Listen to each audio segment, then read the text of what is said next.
but because I'm anchored. Because I'm anchored. And in those moments, it's very difficult to measure the blessing of God.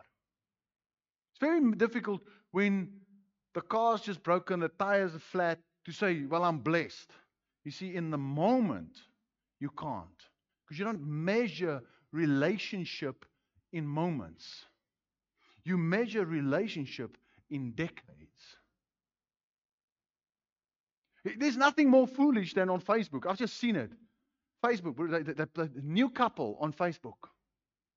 Have you seen the new couples on Facebook? Flavor of the month, new couple.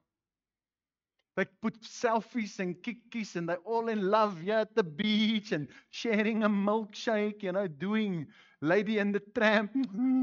They're doing all of that.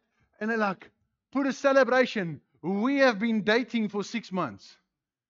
Now, those of us are married like 10 or 15 years, what do you think? Oh, shame.